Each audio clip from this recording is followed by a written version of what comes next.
Good morning, good afternoon, and good evening around the world. My name is Blackjack. Welcome back to the channel. Today, as always, I'll be doing a deck tech for you guys. Today, Thursday, is the second CDH deck week. I guess we can call this CDH week for the channel.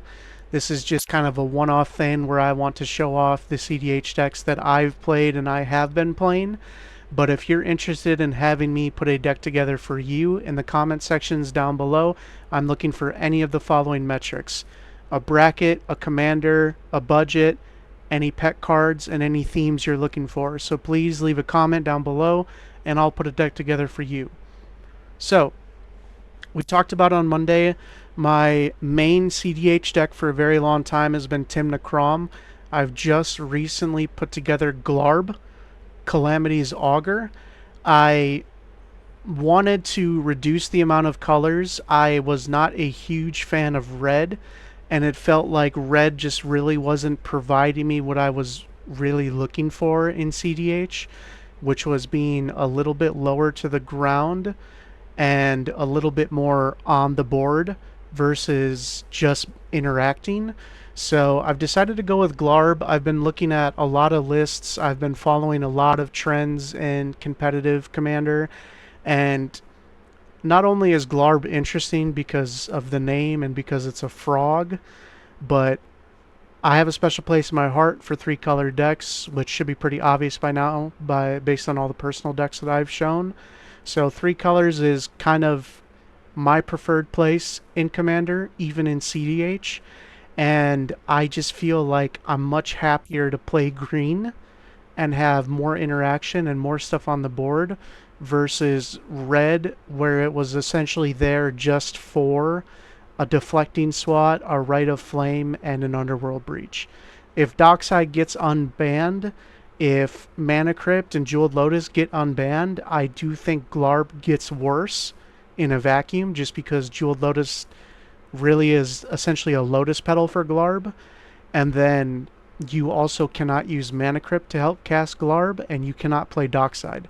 So I think this deck definitely gets worse if anything gets unbanned. But for now, this is a deck that I just put together, and I'm really excited to learn and test and utilize. So just like before, just like with Tim Necrom, there's a lot of different ways to play a deck like this. Some people play it extremely controlling. Some people play doomsday lines. Some people fall somewhere in between, and that's kind of what I've chosen to do. So I do have doomsday lines, but I also have the ability to win with your typical Thassa's Oracle, Demonic Consultation type stuff. But what Glarb likes to do is you can look at the top card of your library at any time, and then you may play lands and cast spells mana value 4 or greater from the top of your library. So there's actually going to be quite a bit more 4 mana plus cards in here versus Tim Necrom. And then there's actually going to be more lands as well. So in this list, I'm playing 30 lands, which is pretty high for a competitive commander. I have seen some Glarb lists come up to 30. I have seen some Glarb lists, at 27 or 28. I have not started playing this deck yet, but I just feel that being able to consistently play a land every turn of the game from the top of your library is going to be a great way to sift through the top to find cards you want to cast and also have access to more mana than anybody else at the table. So that was my thought process. We'll get into the creatures.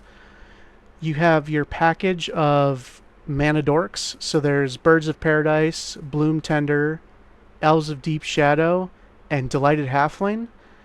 I believe the reason that we're not playing things like Llanowar Elves or Findhorn Elves is these creatures can tap for colors other than green. And if these creatures are on the battlefield, it means you've already produced a green mana. So you're trying to produce one of the other colors to cast Glarb. And it seems like with this deck, keepable hands are hands where you can either get Glarb out on turn 2, or you're going to be able to play a piece like Mystic Remora or Rhystic Study on turn 2. But your interaction point seems to be turn 2 when you want to be able to get something, some sort of an engine that's going to start building for you. We have Clever Impersonator, which I've seen a lot of decks playing, as well as Phyrexian Metamorph. Being able to come down, especially for the Clever Impersonator, this can come down as a Rhystic Study, it can come down as a Smothering Tithe, it can come down as a Mystic Remora, it can come down as a Timna and allow you to draw some cards off attacking. But there's a ton of versatility to cards like this. And when we're playing that, we're kind of towing the line of combo slash control. That's really what this deck seems to be looking for, is the ability to kind of play in two different directions. If we need to turn on the burners and go fast, sometimes we can do that. If we need to just sit back and chill and just play lands from the top of our library and keep anybody from winning the game, we can do that as well. Consecrated Sphinx is the big payoff. Some people are playing Sphinx, some people are playing Emrakul, the Promised End. There's a few different high mana value payoffs. Consecrated Sphinx is the easiest one that made sense to me, just because it is a clean cut. If this gets onto the battlefield, I will win the game from drawing cards.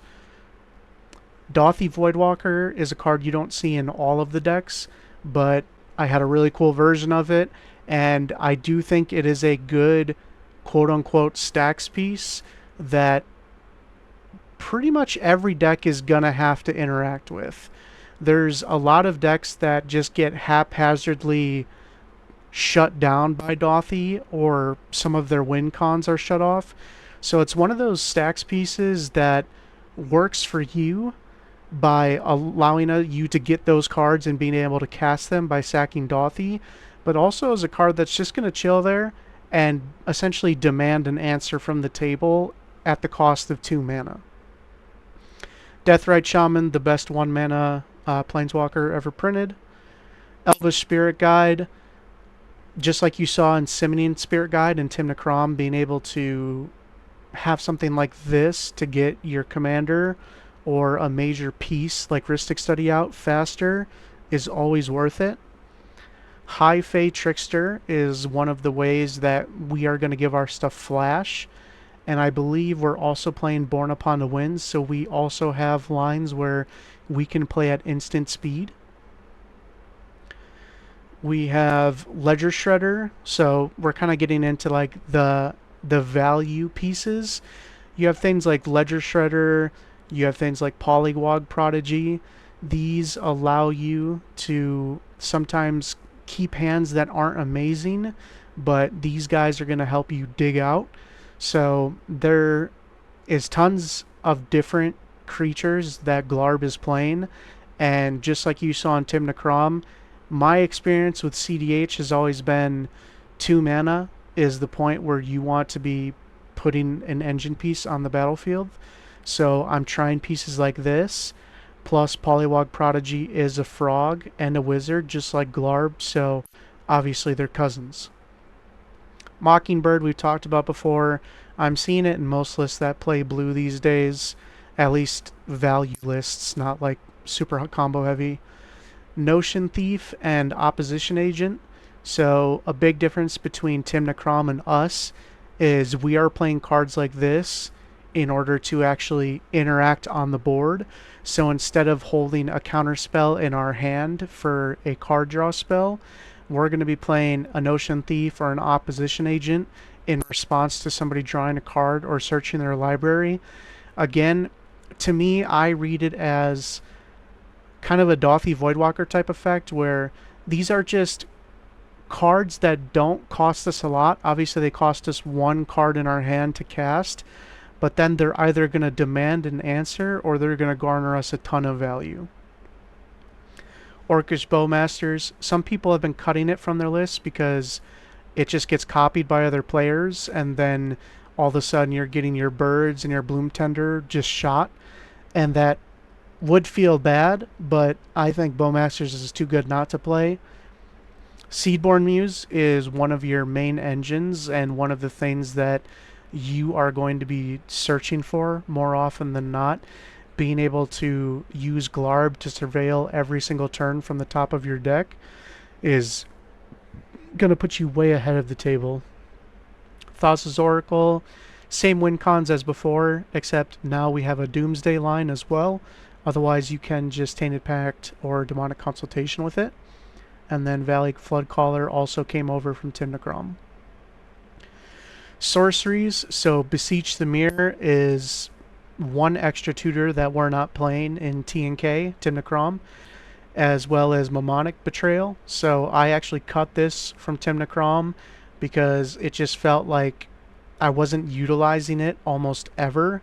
I almost always had something better to do, but this seems like more of a slower game plan deck where you're trying to just maintain what's happening on the board unless you happen to just be going for a really fast Doomsday line. So I do want to test it out in here and see if it does actually lead to me winning the game. Calling Ritual, from everything I've read and all the primers I've looked at, seems like one of your biggest ways to get ahead. So a distinction between this deck and a lot of CDH decks is Calling Ritual and Reverent Silent. So destroy all enchantments if you control a forest, have other players gain life, and then destroy each non-land permanent with mana value 2 or less. So this deck plays quite a bit less artifacts and enchantments than most lists do in CDH. So we should not be afraid to destroy enchantments. And again, from all the primers and things I've been reading, anytime you can cast pieces like this and get rid of other people's talismans and Felwar stones and arcane signets and soul rains, their mystic remoras and their Rhystic studies, it allows you to stay in control because your value engine is Glarb. So Glarb doesn't die to either of these things. So you're not afraid if you play something like Calling Ritual. You might kill one or two of your creatures, but you're probably going to be taking out a ton of mana ramp and a ton of creatures and a ton of enchantments from other players. So netting that much mana in one go can be very, very powerful for you. Doomsday, I'm not going to sit here and try to act like I understand Doomsday to the T. I know the line perfectly. I do know off the top of my head, if you cast Doomsday and you have Glarb on the field untapped so you can still surveil, you can stack it where you're going to have in your pile Gush, Thassa's Oracle. I think you can have one piece of mana, one land, and then one interaction piece. So if you have the mana on top, you play that with Glarb, and then you can like Gush to draw 2 more, and then you can surveil 2 more. So that way your library is now empty, and you can cast Thassa's Oracle and have that counter or that interaction piece up as the last piece that you actually drew, or you could have that third and draw that with your Gush. I know this is confusing, I'm probably screwing it up, but I'm pretty sure that's the line. And I've also added a Lazotep Quarry. So from the primer that I read, you can actually use the third ability on this, the X2 tap it, sack a desert, to exile a creature with mana value X or less from your graveyard. So you can actually set this up in a way where Thassa's Oracle is at the top of your pile and you surveil it to the graveyard with Glarb, and then you can actually use Lazotep to become Thassa's Oracle and win that way, and it's actually uncounterable. So instead of physically casting Thassa's Oracle and opening yourself up to the table for responses, you can Lazotep Quarry to make a Thassa's Oracle and win that way, which is much, much harder to interact with. So I've decided to add that and test that as well. But there are a lot of lists that are not even playing Doomsday. I've always wanted to try it. I've never played Doomsday before. In all the years I've played Magic, I've played against it. I have friends that have played it, but it's just a card that I've always been put off by, and now I really want to give it a try and see if I don't screw up my piles. Finale It's a way for us to search our library for a creature and put it on the battlefield. There's times where you're going to have a bunch of mana and you're going to go for Sphinx. There's times where you're going to grab Clever Impersonator and copy something. And there's also times where you're going to get that Seedborn Muse. It kind of just depends on what's going on. Massacre, again, the reason that we're playing Reverent Silent, Calling Ritual, Massacre, in addition to them being good in CDH and good in the way that we built our decks to work with them, is they're castable off the top. So Glarb is basically allowing us to play cards like this off the top of our library for free and allowing us to continue to sift through the top. Instant package. So we have a ton of interaction. Counterspell Suite, Offer You Can't Refuse, Fierce Guardianship, Flusterstorm, Force Negation, Force of Will, Mind Break Trap, Mental Misstep, Swan Song, Pact of Negation. Just like before, you are going to be using these as political tools to either win the game or stop a player from winning the game, but you're never going to just dump them out right away. You always want to make sure that you're communicating with the table and seeing if you can, get ahead in any way, whether that be find out a way that a player in turn order and in response order before you can deal with it and you can keep your spells. That's amazing. If not, you are playing a ton, so you can make sure that the game drags out, because you're always going to want the game to go late with Glarb. You have Abrupt Decay, being able to deal with stuff on board. Deadly Rollick is especially good here because, again, it's 4 mana, and we can cast it from the top with Glarb, and we can use the alternate casting cost. So Deadly Rollick, Massacre, Reverent Silent, we can use the alternate casting clause from the top with Glarb, which is a really interesting interaction. Dark Ritual for some fast mana, as well as Cyclonic Rift. So Cyclonic Rift and Into the Flood mod, just like before. Ways to deal with stuff on the board. Legolas's Quick Reflexes. So this is a way to protect Glarb, and then we can actually tap him to deal damage to a creature. And since he's Death Touch, it's a way to guarantee kill anything on the board that you want. So it's a cool way to save him, as well as a removal spell. Gush, we talked about. This is kind of the split in the Glarb community, is a lot of people don't play Doomsday at all because you are forced to play bad cards on their own, like Gush. I think Gush is essentially the only bad card, quote-unquote, that you have to play in order to make a Doomsday pile effective. Yeah, you have to play Lazotep Quarry, but if I wasn't playing that, I'd be playing a 30th land anyway. So it felt like it was worth at least trying here, but essentially it's really only there for the Doomsday pile. Limdol's Vault. It's a lot to read, but essentially you can look at 5 cards, rearrange them from the top. If you don't like those 5, you can pay a life, put them on the bottom, look at the next 5. So it's a cool way to stack your deck in such a way that you're going to set yourself up for success. Mystical Tutor, Worldly Tutor, Noxious Revival. So I would say the big difference between this and Timna Krom is if somehow Arthas's Oracle gets to the graveyard, we cannot just simply escape it out of the graveyard with Underworld Breach. We have to find a way to physically get it out of the graveyard. Whether we Doomsday it back into the library or we Noxious Revival it back into the library, I'm pretty sure it's quite literally the only win condition is Thassa Oracle lines here. So we have to make sure that that stays protected. If it does get exiled, I think your only other route to victory is Mnemonic Betrayal, I want to say.